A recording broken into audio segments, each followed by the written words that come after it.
Anyway, Shockwaves Hard Radio Podcast 54. This is a fantastic episode. We got the one and only Dave Mustaine interviewed on this podcast, an exclusive interview. I was at the Megadeth studio, Vic's Garage, last weekend. Was that last weekend? It was last weekend, man. That was last weekend. Yeah. And hanging out with Dave Friday and Saturday. Got to hear the rough mixes. They were still adding guitars and some vocal parts. But he played me about a good 6 songs. We drove out to his house from the studio, and I recorded the interview with Dave on the drive up there and the drive back. And some of it was done in the studio that we carried on the conversation. And he basically gave me a bit of a track by track on the songs that we heard. So I can't wait to hear him because he's newly invigorated. They sound better now than they have in years.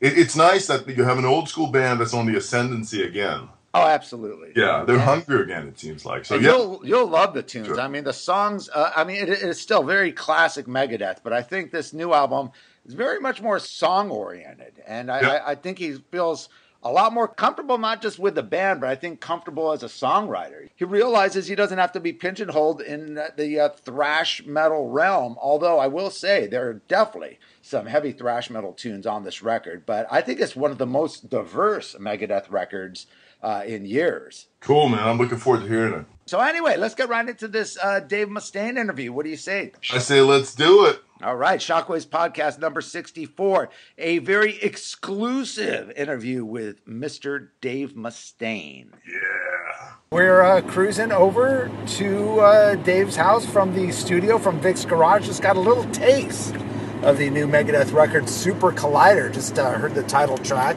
Awesome tune. Dave, why don't you tell us a little about the title track?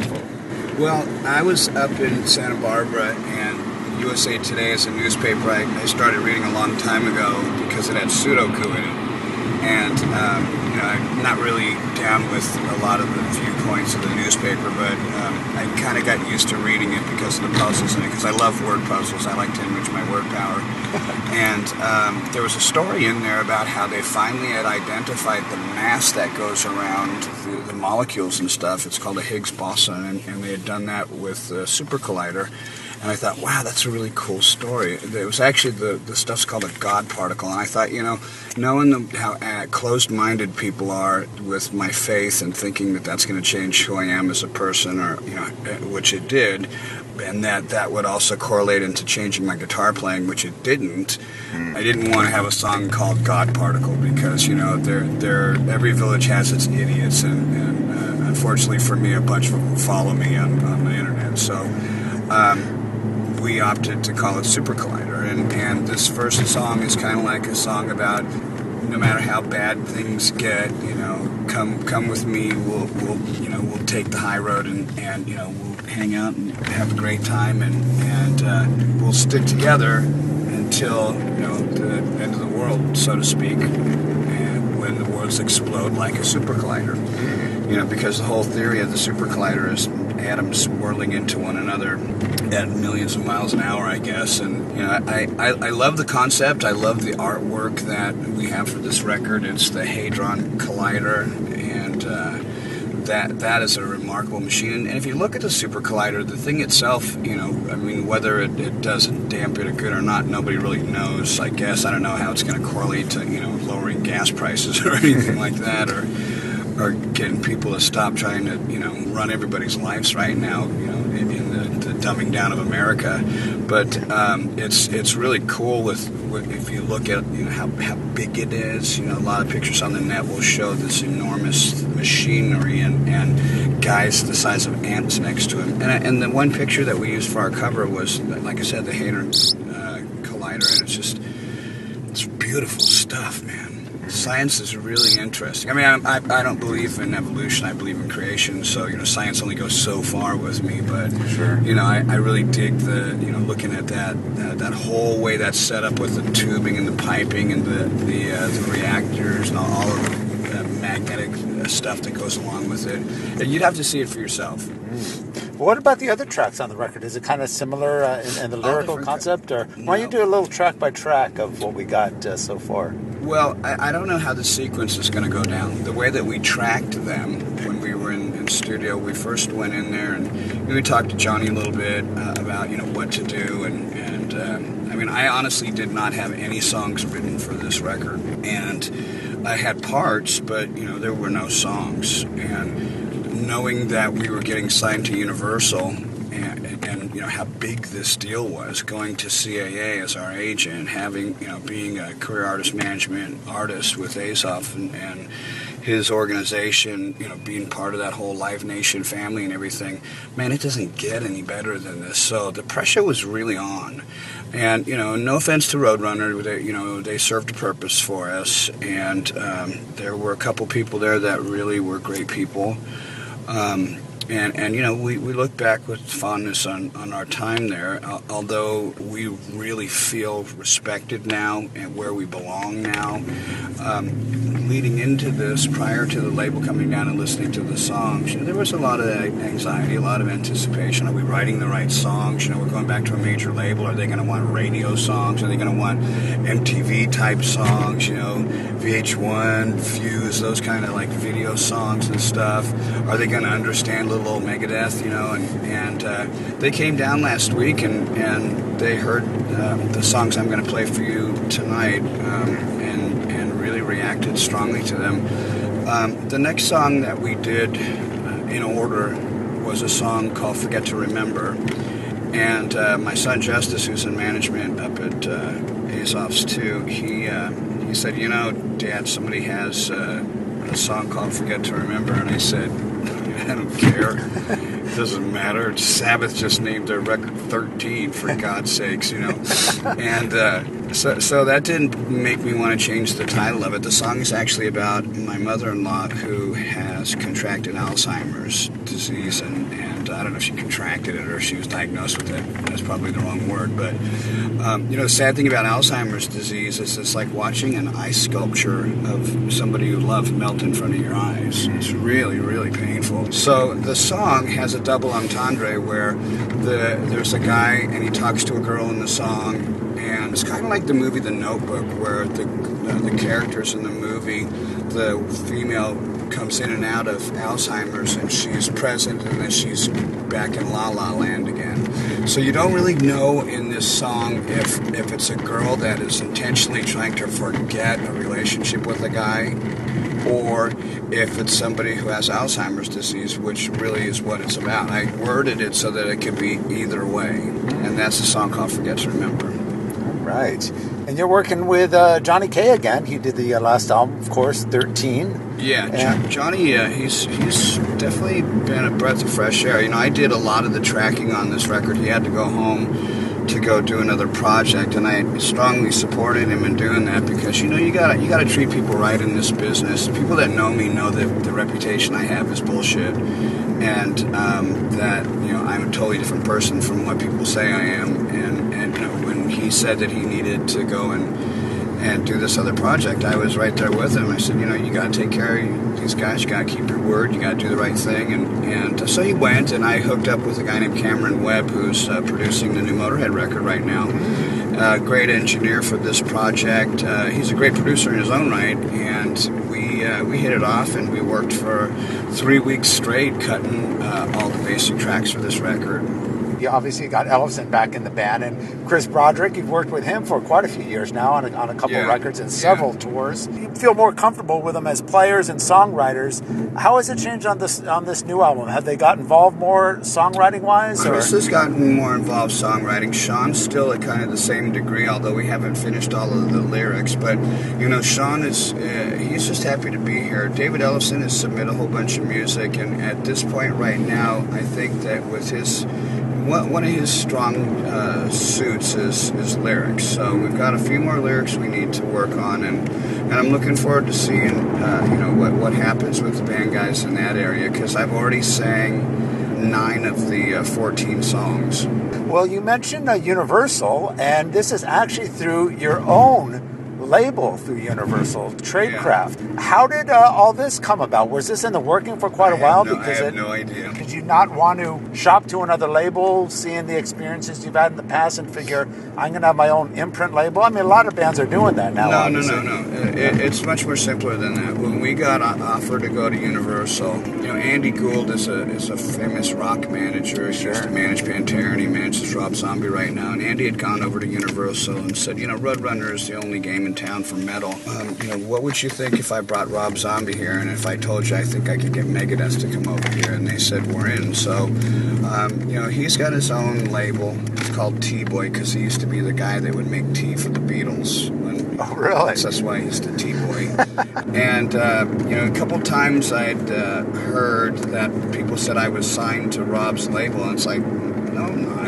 I'm signed to Universal. And then when the contract came down, they were so happy with us and with everything, the way that it was going, they said, hey, you want your own imprint, you can do that. And I thought this would be great, because it'd be a great way for Megadeth to put down some foundation for this label, to make some relationships and stuff if the time comes where we go into a bit of a hiatus. I don't know that that's going to happen right now, because everything is going so great for us. Well, you talk about your imprint label. A lot of people are probably wondering, are you going to be actively signing other bands to this label as well? Not right now. I'm pretty particular about the stuff that I do. We do have management with Edelman and I. We've got a great relationship. And, we worked with a couple of bands already, trying to just kind of see how things were. But, it's when you work with certain bands that, I don't know, they just kind of, they're not willing to take risks or trust people. It's kind of hard to work with them. Just listen to a few other songs, Dance in the Rain and The Blackest Crow and Forget to Remember. Tell us about the song we just heard, Dance in the Rain. Dance in the Rain. It's funny, when I first started Megadeth, I'd come back from New York, and I was pretty pissed, and, didn't know if I wanted to keep playing music, didn't know if I could, didn't know if I should. But something inside of me was driving me. I've later identified it as revenge, but at the time I thought it was just anger. And there was a guy that I met when I first put together the band. Whether it was called Megadeth in the beginning or not has no relevance. The band, I started it when I first came back. That was the beginning of Megadeth. And I met this guy, this nutty guy named Robbie. I don't even know what his last name was. But anyways, he was playing these really weird chords that I used in the song Looking Down the Cross. And I was always really interested in those chords. And I was kind of goofing around with them a little bit, and came up with a progression that ended up being the embodiment of the verses for Dance in the Rain. And the funny thing about this song was, I'd asked David Drayman from Disturbed. We did some tour dates together, and the opportunity came up for us to kind of collaborate on some stuff. And he came out, and we kind of grooved around a little bit. We didn't really end up doing a lot of stuff together, but there's a couple little tidbits of ideas that he gave me that we're using on this record. And we'd gone out to Payway to go have lunch, and I'd come back, and we're done with our stuff. He goes back to the airport, and I got a really bad sweet tooth, and so I grabbed a fistful of fortune cookies, right? And grab a fortune cookie, and I throw the fortune down. I grab another one, I throw the fortune down. And I look at them, and I picked them up in the reverse order that I opened them. So this is really important, because the one I picked up first was actually the second one I opened. And that one said, learn to dance in the rain instead of waiting for the sun. Something like that. And then the first one said, an unexpected random gift is coming to you immediately. So if I would have opened it right, it would have said, an unexpected gift's coming to you. Learn to dance in the rain instead of wait in the sun. And it was like, oh my God, that is so cool. I don't believe in luck and all that stuff. I believe in, things happen for a reason. Sure. But I gotta tell you, man, I sure believe in that fortune cookie. that was a great lyric concept.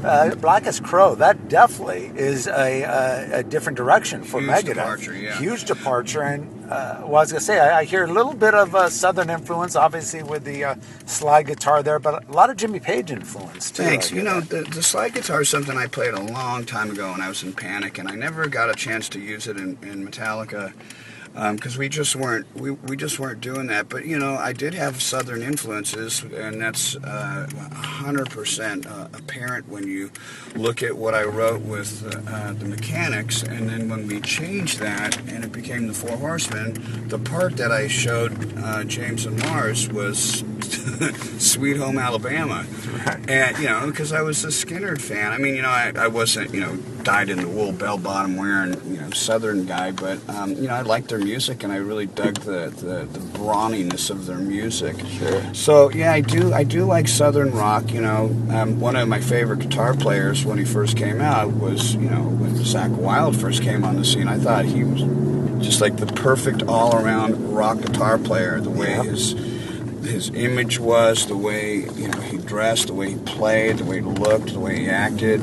I guess we all kind of change and grow up and grow old and grow apart and grow tired and grow this or that, and there's always going to be a new young gunslinger on the scene that's going to come in. It's going to make you forget your heroes, but that's one of the things I like about Zakk was he made such a great impression on me when he first came on the scene, and there's not a lot of guitar players like him.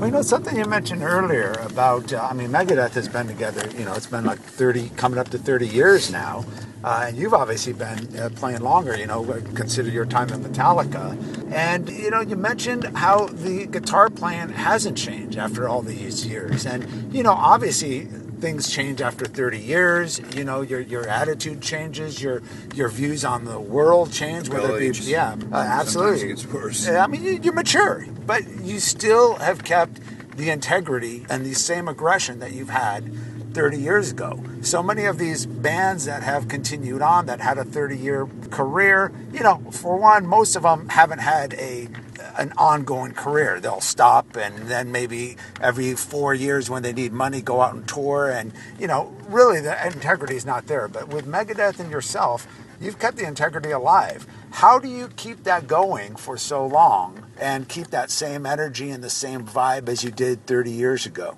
The easy answer to that is having a mortgage and being married and having kids you got to take care of. The long-winded answer is I love playing. I have band members. We're all partners, and we've all got families, and it's a huge business, and it's in my blood. I just love to play. It's something that I like to do. I like to bring pleasure to other people. I love when we go out on tour and we meet people and they tell us stories like, I was doing really bad until I heard In My Darkest Hour. I just heard somebody say that. The guy who bought my house, his son-in-law came to our house, and he's a wealthy guy, and he goes, I was going through problems when I was a kid, and Darkest Hour saved my life. And I'm like, you too? It's just the greatest thing to be able to have that feeling. All right, still here with Dave at Vic's Garage. Just heard a couple more tunes, a couple of killer tunes, Burn and Kingmaker. Why don't you tell us about Burn? Burn is obviously about fire, and the song is about somebody who's got a questionable past, and rather than doing the obvious, what most people do, lying about it, he just burns it up. Right. So there's no proof. There's just a bunch of ashes behind him, and people try and figure out what this guy's about. They need to sift through the ashes to try and find any proof. I'm not an arsonist. I don't condone lighting fires and stuff like that. So I don't want anybody to get the wrong message, but it's basically about somebody who's got a questionable past and is trying to make a new start, but he's doing it in a very questionable way. Right. Now, the cool part about it is, Chris and I we were kind of trying to figure out who would do what solo. The solo in the middle of the song, I had basically set out for him, but something had happened, and the part that he had done didn't really sound like the way that I wanted it, so I just did a guide thing I was going to show him, and I just did it, and it's the one that we ended up keeping, because I started playing, and I said, just start slow and just keep going faster and faster and faster and faster, and you're going to, at some point, you're going to double up on the beat so that you're going to be going against the beat, and then you're going to catch up to it again, and then you're going to pass it, and So the solo literally burns during that part. It's just a super, super fast solo, which, is always fun if you can pull it off and it's clean and it works. It's always great to do stuff like that. And then the song Kingmaker is about the epidemic we're having in our nation right now with hillbilly heroin, with everybody taking pain pills. It's no secret that I had surgery on my neck. I think when I showed up at the Big Four show with a neck brace on, that people kind of figured out that there was something wrong with me, and turns out I had a broken bone in my neck, and a shard of my vertebra had gone into my spinal cord and was causing me tremendous pain for a very long time. And I had started taking pain pills and became chemically dependent on it, and with my past substance abuse history, it was really hard for me to go from being an addict and an alcoholic and then getting set free from all that stuff, because I went to the whole 12-step thing, and which was really beneficial for me. But unfortunately for me, it wasn't an anonymous program. When I would go in there, whatever I would say, people would talk about. So they really violated my anonymity. And, it's also a program that is based on God. But when I would talk about God in there, they would say, oh, GOD stands for Group of Drunks. And it's like, no, it doesn't. Can't you spell, you retard? That's probably why you're in here. And so, God sent me to AA, sent me back to God. And I don't do that anymore. But, I do know at the time it was very influential in my life and very important, and I respect it tremendously, and I wish anybody who needs a 12-step program will find one. The song Kingmaker is about how people are running from their problems. Again, there's a lot of that, in this particular record, just looking at okay, here's what I got. What are you going to do with it? And it's talking a lot about this generation, how people, their lives are falling apart and they just take pills. Right. And, instead of sucking up and doing like what I did and going and getting the surgery and getting off of the medication, they'll continue to just trudge it out into the end of their life where, they just take pills until their body is eaten. Because, the chemical in the pain reliever, the opiate, isn't what's going to kill you. It's the other stuff that's in there, all the aspirin and everything that affects your kidney and your liver, kidneys and your liver. So I'd written about that, and the other thing that's part of that song is talking about how when you take these things, how they make you feel different. I don't know if you've ever had wisdom teeth pulled or anything. As long as I've known you, I've never known you to have any kind of problems like that. And some people, they get into that because they like the way it makes you feel, because it makes you kind of feel warm and fuzzy. In the song, it talks about wanting to fly and being 10 feet tall, and booze does that to some people. Sure. And this is just something I think that if there's a way that I can help educate a lot of our fans, especially the younger ones that still have their whole life ahead of them, that it's not as glamorous as you think it is to go down that path of just checking out and drugging yourself up and not facing reality. I tell my son that smart man learns from his mistakes. Sure. A wise man learns from somebody else's mistakes, And I've told him a lot of these stupid old sayings. And, I think if you're just consistent and you're good to the people around you, whether it's your kids or your parents, you'll have that great relationship that you want, I'm not a square dad. I'm really conservative, and I'm very strict with my children. But, they're not deadbeat loser rock star kids. There's enough rock stars out there that have kids, and you look at them and you're just like, you know what? You are an absolute disaster. Yeah. My kids aren't. I really want people to, when they look at us, I don't want them to think, these guys are all rough around the edges. I want them to say, this guy had a horrible life, and he found the way out, and he loves us enough to come back to the darkness that he was part of. And say, hey man, come on, I'll help you, I'll share my life with you, I'll tell you about the bad stuff that happened in my life. I've seen a lot of the novels. Being a New York Times best-selling author was a fluke for me, because, when you think about telling your life story, you don't think about, people wanting to buy it.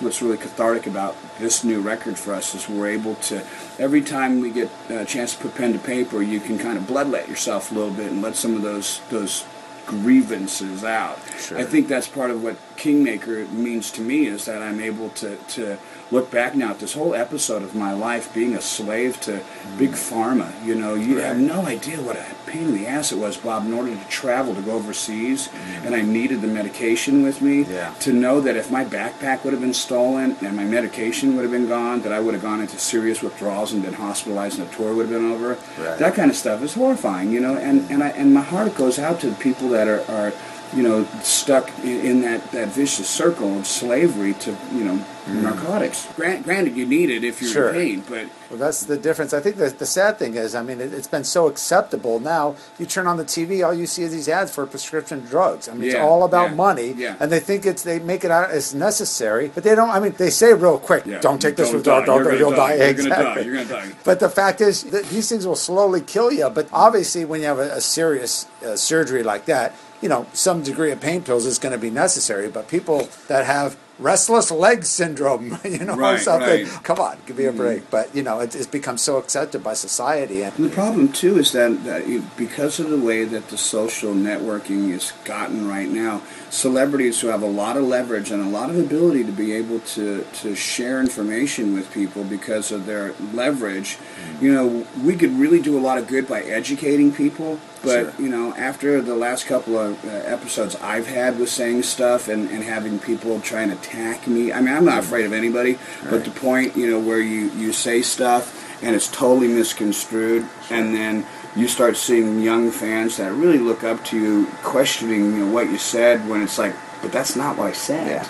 You know, it's totally taken out of context. You know, so, I mean, you end up not saying stuff. The media has become so vicious now. It's all about the money. What's going to sell their papers? They're going to do what they can to make you look bad, whether it be putting a little spin on what you said or, you know, paraphrasing or whatever, you know. But that's the media today, and it is sad. It is sad. It's very sad. Yeah. You know, when you start finding yourself questioning every sentence you say so that it can't be taken out of context, you know, that's a horrible way to live. Well, back to the record to conclude. I've heard, you know, several songs you played me. You've always made each album different, and this in particular, it seems like the songs are very song structured. And what I love about hearing this record is it brings me back to, you know, the classic albums, the classic hard rock and metal albums of the 70s, where it was about the album. Every song was different, and it seems like you feel real comfortable writing now, as far as taking chances and Megadeth has always took chances, obviously, with, you know, Cryptic Writing and Risk and The World Needs a Hero, and it seems like you've combined a lot of this stuff in the past. I hear some elements of the early Megadeth, some elements from World Needs a Hero, and definitely some new elements that it seems like you're very comfortable, though, in your writing process, and the songs are just real strong songs and so diverse, whereas so many bands that kind of get in that niche, the thrash metal niche that Megadeth was originally pigeonholed into, you know, have to stick with that niche. But it seems like you feel a lot more comfortable in being able to write stuff outside of the barrier. You see that in this new album? I agree. I think you're 100% correct there. You know, a lot of that has to do with the people that you're playing with. But it also depends to a degree on how you promote yourself to your audience, you know. Say, for example, the name of your band. Some bands, you know, they can't write particular songs because their name is so heavy. Right. Or they can't write heavy songs because their name is so light. Yeah. Or because they play a particular type of music, you know, they come up with a beautiful song and they know it's a great song, but they can never record it because their fans would revolt. Right. You know, Risk for us, that was basically the tip of the spear going in the wrong direction. And, you know, I've said this before, when we were doing that record, Dan Huff had said something to us about, you know, writing these radio-type songs, and Marty Friedman had said, man, we need to write a really slow song, and I was mocking him, and I played the song, The Doctor's Calling. I picked up my guitar and I went, na-na-na-na-na, na-na-na-na-na, to, like, make fun of him, right? And he goes, oh, dude, I'm all about that. And I said, we need to go back to our roots, and that's when he decided, you know, I don't want to play that kind of music, which is good for me that he left, because I'm with guys now that love this kind of music, that can play this kind of music, and you know, if your body's there and your heart's gone, you know what, you're hurting everybody. So when I realized that, my partner at the time, Friedman, wasn't going to be happy playing that kind of music anymore, basically I put a wall up between me and him, and I just shut him out of my life and started to design the return of Megadeth. Now, granted, there were a couple other people that came in between his departure and Chris's arrival. Right. And not that they were unimportant. They were very important to me, but it was getting at this particular goal that we're at right now. Right. And I've used this metaphor before. It's like turning an aircraft carrier around. Sure. You can turn the wheel all the way to the left, and you know you're turning, but it don't look like it, and it takes a long time to get turned around. So we're turned around right now, and not only have we gone back to port and got our ammunition reloaded and ready for battle again. Right now, we're not only on course, but we're going full steam ahead. And I believe that knowing that the songs are all done right now, knowing that this is the time where we get to throw our solos on and really take these songs to the next level. The meat and potatoes is here. And we've got a really, really good record. The label's excited, our management's excited, the band's excited, everyone that's heard these songs is excited. And we've just once again gotten blessed because, when you're doing, like you said, when you're doing it this long, sometimes you kind of lose your way. Yeah. Well, like you said, I mean, that's when you said you turned around, I mean, not many bands have been able to turn around and have a 30-year plus career, which Megadeth is soon to go on. Right. I mean, you got a brand new record label, one of the biggest labels around, one of the biggest deals, your old imprint label. I mean, how many bands, could say that? And the fact that you did turn it around where so many bands would have fell by the wayside. But, that again goes back to what I said about you kept the integrity, and the work ethic. I mean, Megadeth never stopped. You were constantly touring and continue to tour nonstop and put out records, quality records, and get back on track. Not many artists can do that. So say what you want about Megadeth, but I think Megadeth is one of the, if not the most hardest working bands out there. Absolutely. Well, I appreciate that compliment very much. It reminds me of something, though, as a caveat that George Harrison had said, and I'll leave you with this. They had asked him about what it was like to be a Beatle, and he said that it had its ups and downs, and he said, was it worth it? And he said, that he exchanged his nervous system for fame. Right. And I thought, amen, buddy. I know that feeling. Because, to go through life and to want to be famous and want to be popular and have everybody know who you are, and standing in front of a mirror and throwing guitar shapes and, making sneers and curling your lip and playing air guitar is one thing. Being that is another. Sure. Wanting to do it and doing it is two totally different things. Because, to think of the fact that basically 1 in every 60 people in America knows who I am, at least, because they're on my Facebook page, and more than that have bought my record, that's pretty fantastic. Absolutely. And lastly, I got to ask, obviously the new record is due out in June on your new imprint label through Universal. Touring-wise, a lot of people are wondering, is there going to be a Gigantor tour this summer? Yes? Gigantor, Iron Maiden dates, all kinds of great stuff, yeah. Can you talk a little bit about Gigantor yet, or is it too premature? Well, the lineup for Gigantor, we can't disclose who's on it, but needless to say, it's going to be really cool. Awesome. It's not going to be very long before we mention it, and I promise as soon as we know, we'll let you know. The dates that we have right now that are public and that have been released, we have a small UK headlining run that we're doing in the academies over there in 4 cities, and then we're doing 4 shows in Europe with Iron Maiden. I don't know if Maiden's on every single one of them, but there's a lot of them. That's gonna be awesome.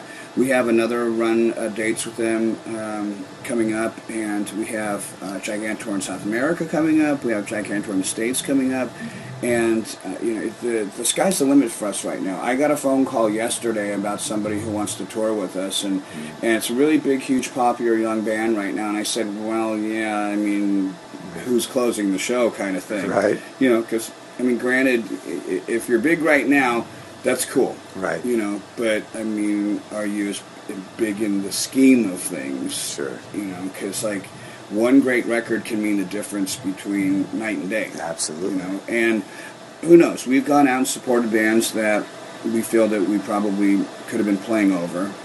There were several times, like when we played down in South America, and David Coverdale's band was playing after us, and they were getting eaten alive by the fans down there, and it's just stuff like that where if the right opportunity comes along for us, we don't really mind where we play. Sometimes you're playing and the band after you's exit music. Right. We've done that a few times where we played and there was a headlining band after us, and we didn't care because we just wanted to get out of the traffic. And as soon as we were done playing, everybody made a bolt for the parking lot. Well, cool. Well, Dave, I appreciate it, man. You're welcome. Many thanks to Dave Mustaine and his management for allowing me to come out to the studios, being one of the very first journalists, if not the first, to come out to Vic's garage in the middle of the recording process and do this exclusive interview with Dave Mustaine. Had a great time hanging out with Dave and his son Justice. The new album, Super Collider, should be out in June on Dave Mustaine's brand new imprint label through Universal Music, Tradecraft.